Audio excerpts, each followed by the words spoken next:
Well, good afternoon, ladies and gentlemen, chefs, wherever you are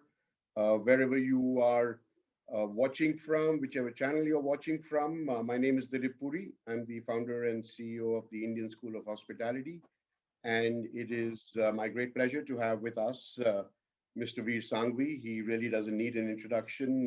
Hello, Vir, and welcome, and thank you for being on this session.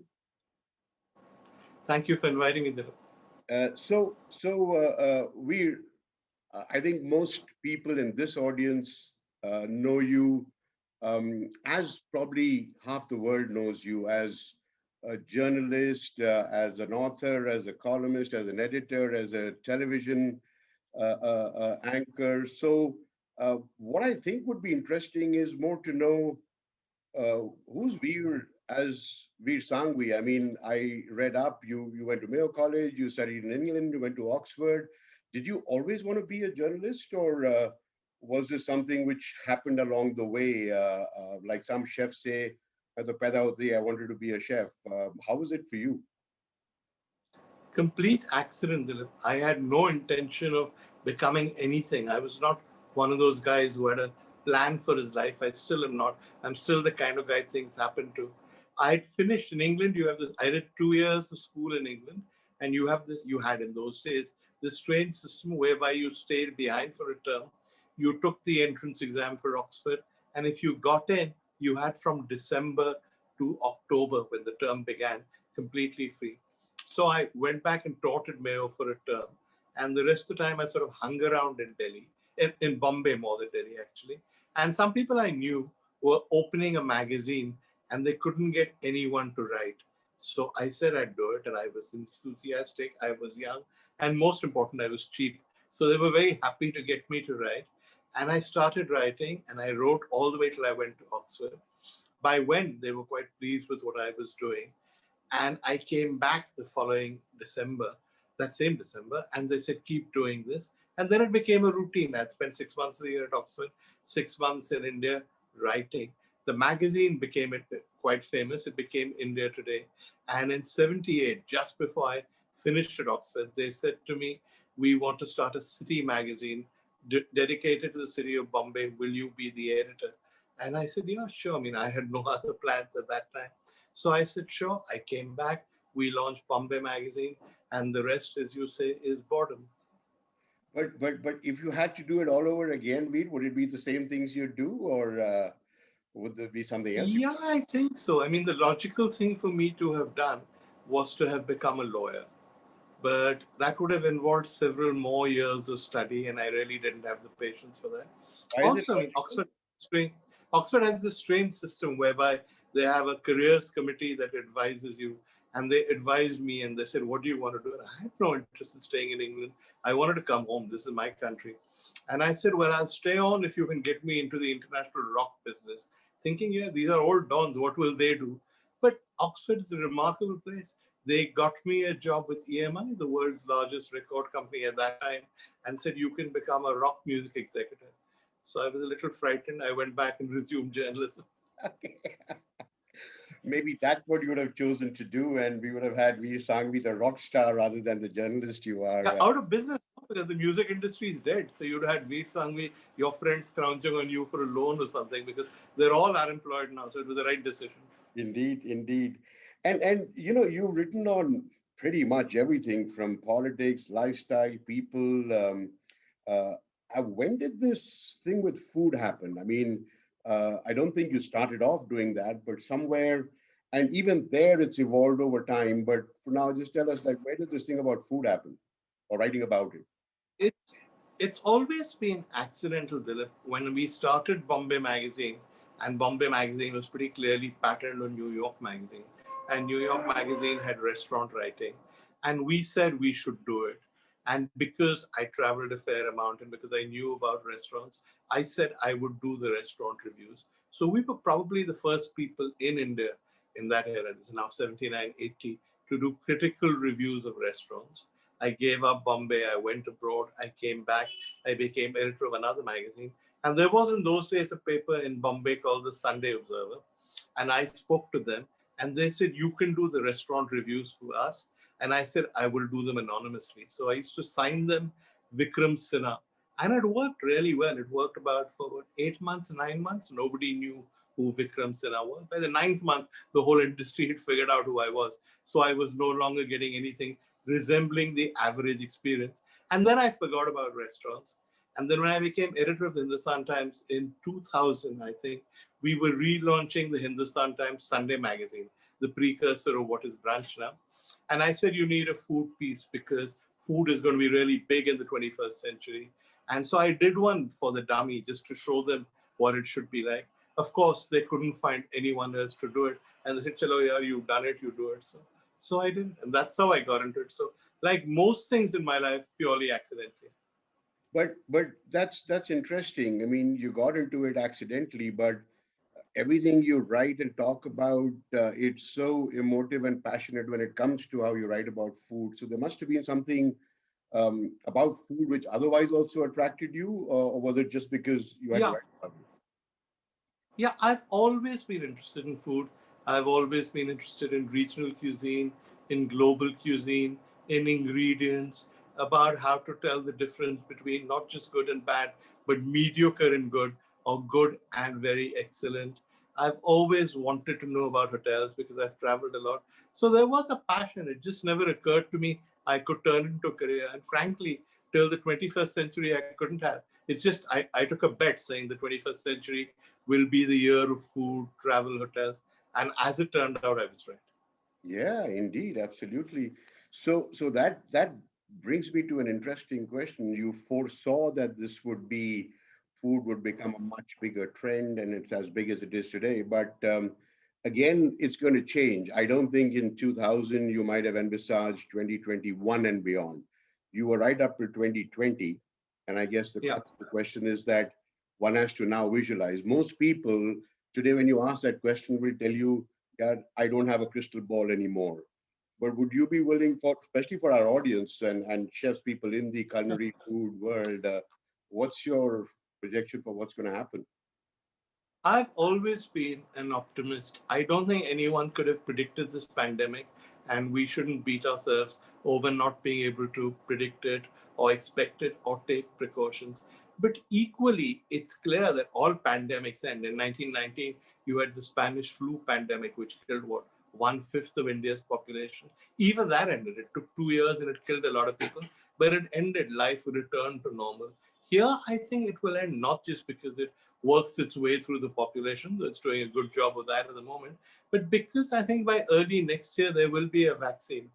And if enough people are vaccinated, and certainly people who work in hotels, restaurants, and people who stay in them will probably be among the first 20% or so of people who get the vaccine, there's no reason why life shouldn't return to normal. So this year has been a write-off, but I'm very optimistic about next year. Uh, but do you think that some things will change in the Yes. in food and beverage, whether it's people's habits or some social cultural changes? What should we think about those changes of the future with this pandemic and post? Yeah, it's fashionable to say that because of this epidemic, people are going to be much more conscious of hygiene. And in the future, you'll have to super sanitize your kitchens. You'll have to do all kinds of stuff. But I'm not sure that's true. I think this is just a sort of obvious knee jerk prediction to make. The truth is, you can't really get COVID from food.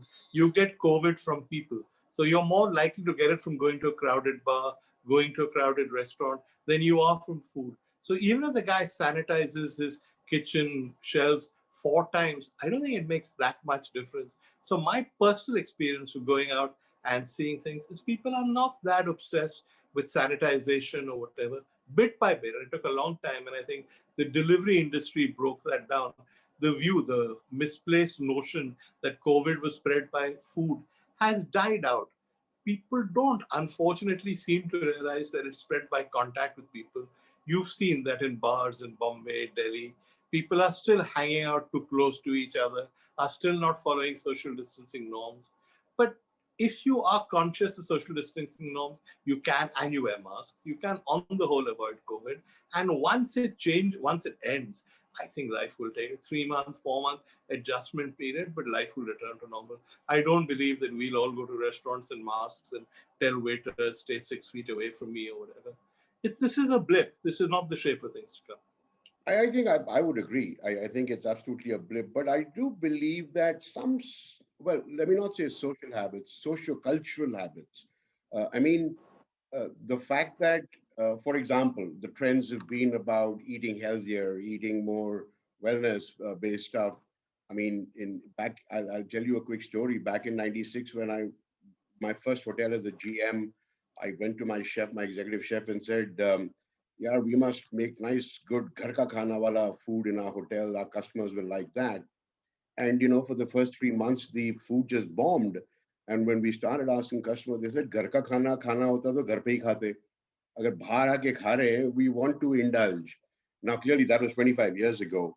But today, I think we're all seeing more and more people, even with fine dining, luxury dining, expensive dining, this whole notion about is it healthy, this move towards things like veganism, all of that. What are trends going to be in that, in your view? Sure. I think there will be trends, and I think the lockdown or sort of lockdown has changed our attitude to food. I am not convinced that people are eating more healthily because of COVID than they were before. If you're going to get COVID at a restaurant, you're as likely to get it from butter chicken as you are from a salad. So I'm not sure that's going to be the problem. But what has happened, I think, and that's something the restaurant industry should look up and take notice of, is that delivery has scored a mark. People have realized that the food at the average restaurant can easily be replicated by a cloud kitchen or a ghost kitchen, whatever you want to call it. And because a cloud kitchen does not have the overheads of a restaurant, they can supply it to you much cheaper. Given that it's so easy now to get perfectly acceptable food at home, the challenge for restaurants is going to be, why will people come? What am I offering that is so special?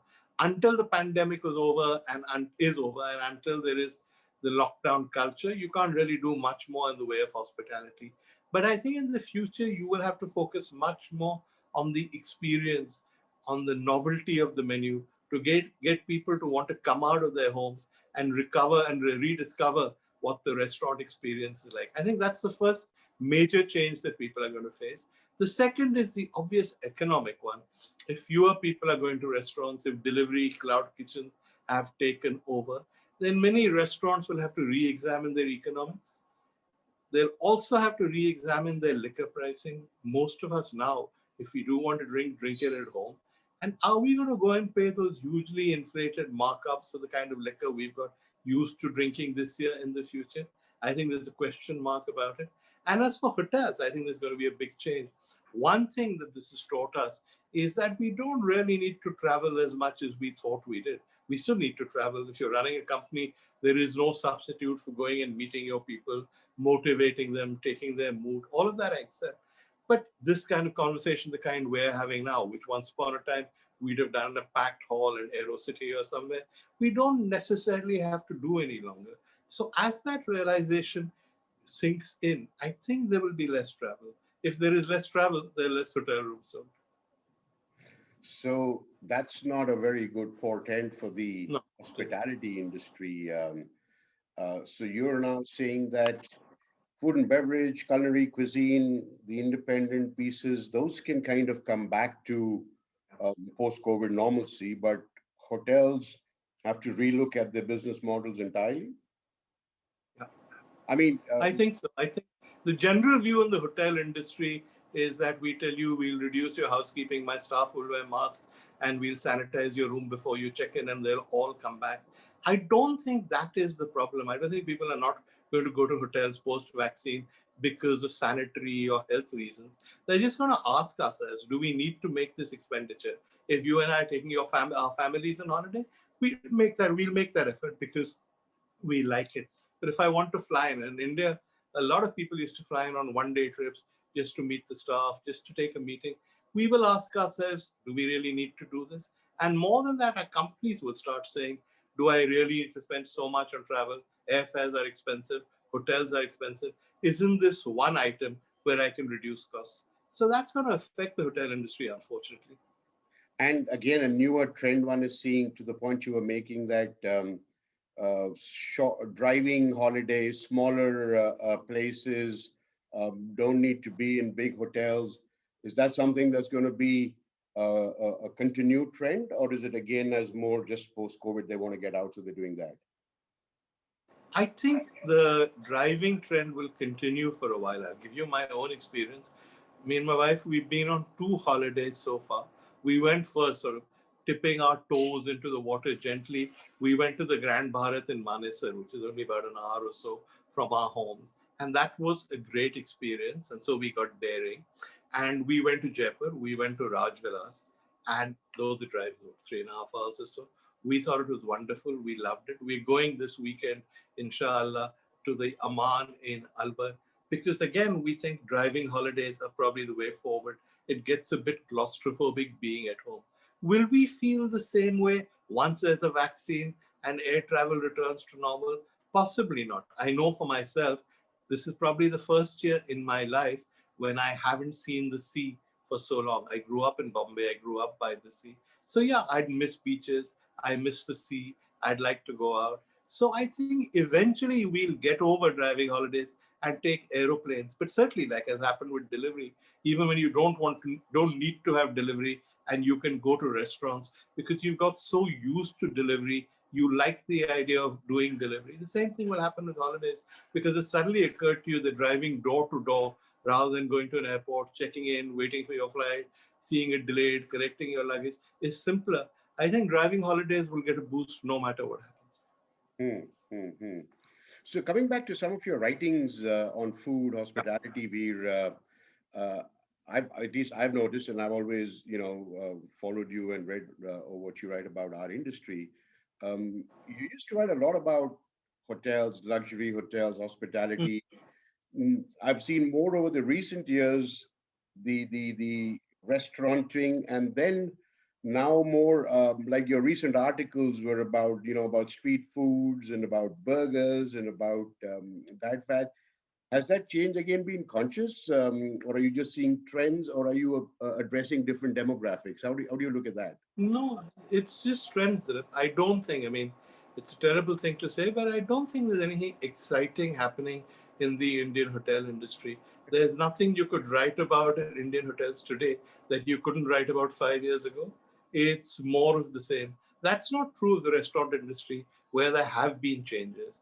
And when it comes to street food, I feel a sort of personal commitment because I'm always part of this street food festival every year. The company I work with, Culinary Culture, we do street food awards because I believe that the guys who make street food are often the most talented creators of food in India. And they're treated like shit. They're beaten up by the cops, they're pushed around by the municipal corporation. I feel a certain obligation to do something for street food. But if somebody changed the paradigm of the hotel industry, if something dramatic happened, I'd happily go back to writing more about luxury hotels. But there isn't that much to write about. So what's your advice for them? What should the luxury hotels and what paradigm shift do they need to make? I'm fine. I mean, if it ain't broke, why fix it? I think I'm in a minority on this, but I believe that India has the best hotels in the world because, of course, the hardware is not that difficult to do. Anybody can hire the same architects, the same designers, they're global. But I think what makes the difference is people. People talk about Asian hospitality and how people in Asia are so willing to go the extra mile for you, which is true. But in most of Asia, except perhaps Singapore, where they're too arrogant to do anything anyway, there's usually a language problem. You can't really communicate. If people have a program, they will go with the program. They'll be smiley, smiley. They'll be nice to you. But if you ask them to go off the program, if there's something unusual that they have to do, they're completely finished because they don't have that discretion. They don't have that comfort factor with the English language. In India, on the other hand, Indian hoteliers and even chefs, I've gone to food conferences with international food writers, and they've always said to me after meeting Indian chefs that, if I was in England, I would never find a room full of chefs who were as intelligent and as well educated. The people in our industry, in our hotel industry, are possibly the most educated and most intelligent of any hotel industry or restaurant industry anywhere in the world. So when you go to an Indian hotel and something goes wrong and there's a problem, even the guy at a relatively low level is empowered and thinks enough to be able to do it. So I think that's a huge, huge achievement, and we don't give ourselves enough credit for it. Yeah, it's interesting you say that because this paradigm shift, especially when it comes to food and beverage in hotels, since we're talking about that, I mean, uh, hotels, I've always believed, and look, I'm also looking at it outside in now, right? Till 4 years ago, I Yeah. was very much a part of this, hospitality industry. But now looking at it outside in, which you always had a perspective, my own view is that when you look at the real estate perspective, hotels should have restauranting spaces. They just shouldn't be operating it themselves. When you Yeah. think about why standalones do well or why there's more creativity in the outside world outside of hotels, sometimes chefs in hotels are more restricted. I mean, they have to follow a larger organization. But if you in designing building a hotel had enough curbside spaces available to do this, then the hotel's still the destination, and you have, and that happens in some parts of the world. In Yeah. Europe, for example, I think that's the paradigm shift which hotels have to give that up, saying that we are the culinary and F&B experts as well as great hoteliers. They're great hoteliers, but I think recognizing that, I wish that is something which is an outcome because we couldn't do that. We were restricted by so many things, even in my time in the industry. Do you think that's something which it will give hotels and hospitality a whole different way of looking at food and beverage and customers too? So, you don't have to go to standalone eateries, which are challenging from the infra or parking or this or that. You can still go, but you're not eating in a hotel restaurant. Yeah, I think this business of opening 4 or 5 restaurants per property was forced on hotels. If you take the great American companies, the Hiltons, the Sheratons, when they opened hotels in America, they didn't necessarily have 6 restaurants and 2 bars. It's when they went out, when they came to other countries, they realized there wasn't much of a local restauranting scene, and they opened many, many restaurants. Let's take your own old company. Let's take Sheraton, which when it opened in Bombay in 1973, the Oberoi Sheraton, as it then was, they opened what, 8 outlets? If they'd opened in Chicago that year, they'd have had 2. It's just hotels were overcompensating for the lack of a restaurant scene in the places they opened. But in the case of most countries, I have to say, it made very little difference to the restaurant scene because there were expat chefs, there were expat F&B managers, they had international models, they opened the same restaurants everywhere. The one place where it was different was India, because India fought off for many years the invasion of foreign hotel chains. I mean, they came, but none of them really had the impact that Indian hotel chains had. And because Indian hotel chains were obliged now to open 4 restaurants per hotel or 5 restaurants per hotel, they were innovative, they thought of things. Pretty much everything that's happened to the food scene in India in the last 30 years has happened because of innovations within the hotel industry. Hoteliers had the means to go out, open things. In 1974, the Taj Group opened the Golden Dragon in Bombay, created the craze for Sichuan cuisine, changed Chinese food forever.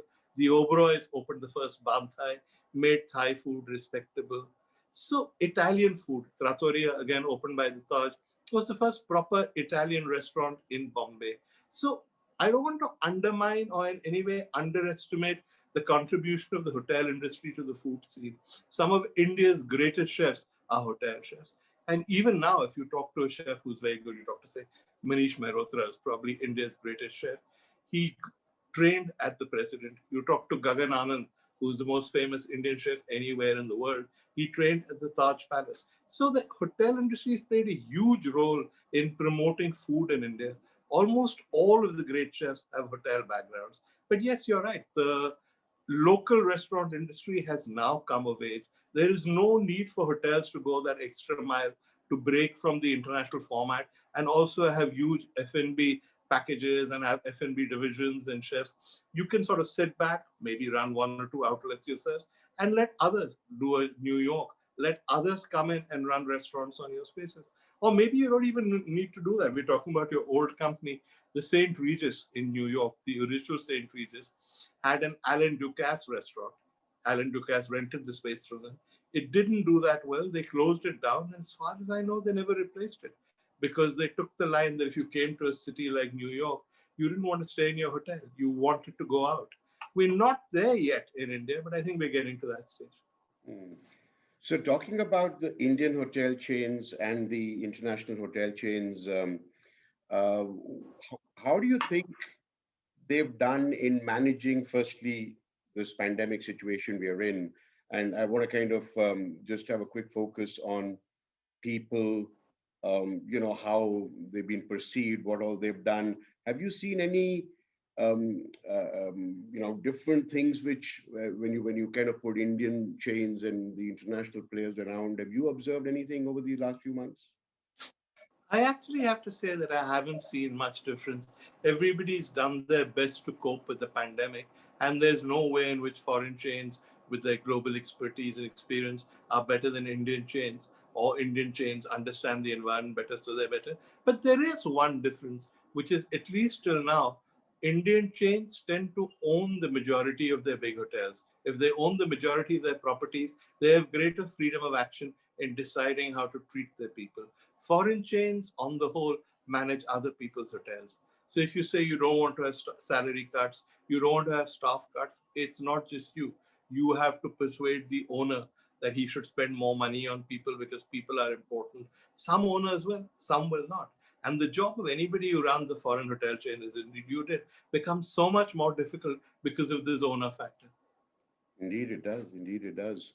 So, but the reality is, we're in this time and going forward, there are job losses across certainly hospitality, F&B, every thing which is under the broad umbrella of tourism. And I know you articulated that on many forums as well. So, in the recovery, and our audience is chefs and hospitality people. So, what would be your young students? I mean, my institution this year, we had, literally parents asking us whose kids were passionately wanting to come and study either hospitality or culinary arts. But the parents' question was, अरे इस industry का कुछ होगा क्या pandemic के बाद कि इनको ये पढ़ना चाहिए कि नहीं?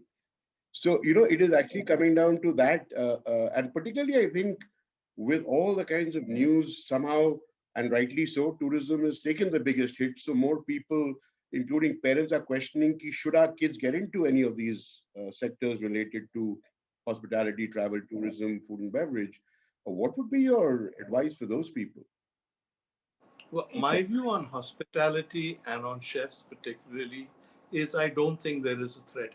There may be a threat to restaurants, which you articulated, but even a cloud kitchen will need chefs, right? So if you have a skill and you know how to cook, you're fine. I remember when I joined journalism, I started writing, as I told you, in 1976. Those were the years of the emergency, and there was no journalism possible. There was press censorship, and people said to my family, "Is he crazy? He's going to journalism. Journalism is dying." Well, here I am 50 years later.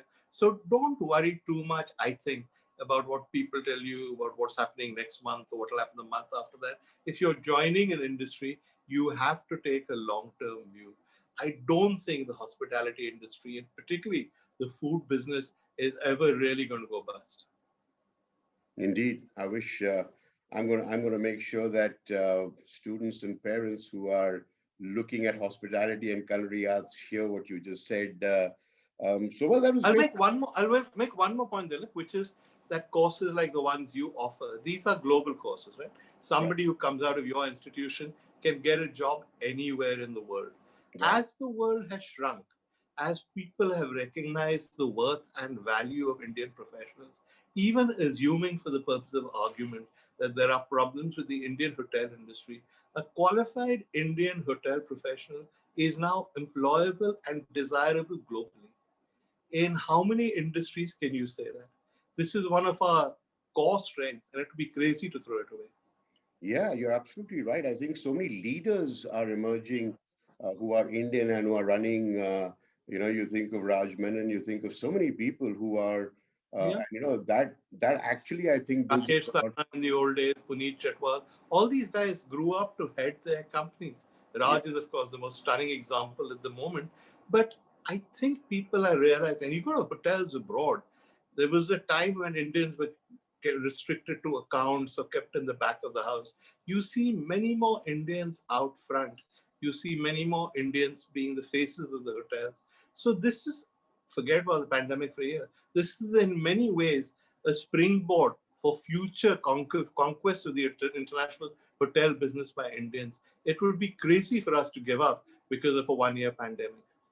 And would you say the same for chefs as well in terms of their internationality and their ability to pretty much see the Yeah, world as their oh, oyster? without a doubt. If you talk to an Indian chef, because of his training and because of where he's worked, he can cook Indian food, of course, that's in his blood. But he's been trained at cooking European food or continental food. And now, because of the popularity in India, he can do Oriental food as well.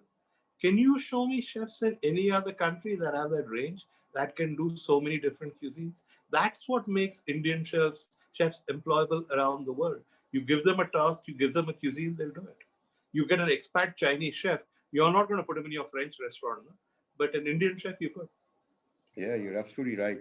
Well, we're running out of time, Veer. Okay. I'd just like to ask for some last words of confidence and inspiration to our audience, particularly chefs, that they should be looking forward to better days and better things. And what would your message for them be? Yeah, I mean, the standard message to give is that, look, this is not going to last forever. This will end, which I think we all know. But the message for chefs, which people usually give, is that Indian food is now poised to take over the world. There are more Indian restaurants in other cities. In other cities of the world. You're doing the right things. But I think for chefs, particularly for the chefs in this audience, it's important to realize that their fortunes are not necessarily tied to Indian food. Indian chefs can cook any other kind of cuisine.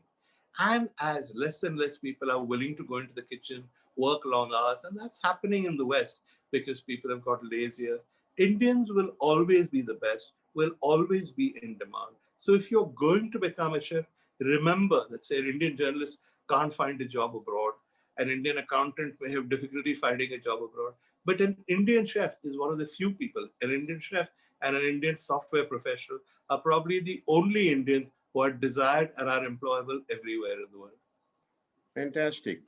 So just to recap what we heard Yeah. from Veer over this last half hour, clearly you started off saying delivery is a big thing, and I think people in F&B need to be mindful. You confirmed that the COVID is a bit of a blip, and it will happen. It'll take its time, but Yeah. as soon as vaccines come, we should be back to normal. You highlighted the opportunities with cloud kitchens and a lot of people getting into that, and perhaps some real opportunities for kitchen culinary professionals to do that in whatever hotels and restaurants have to do. Unless they can come out with some really unique experiences, it's unlikely that they'll see the same level of business which they perhaps saw before. And they have to make some major changes, both the big hotels as well as restaurants in general. And I think lastly, you said that uh, Indians, both hotelier, hospitality professionals, chefs, need to now really see themselves as global citizens. They are not restricted to India at all. Whether they're going to be running hotels as general managers or whether they're going to be setting up restaurants, and not just Indian restaurants, Indian chefs are now going to be able to go anywhere and do any cuisine. Pretty much the world's their oyster, we all hope. Thank you very much, Veer, for your time, Thank and you thank very the audience for much. listening in. It was a Bye-bye. real pleasure. Thank you.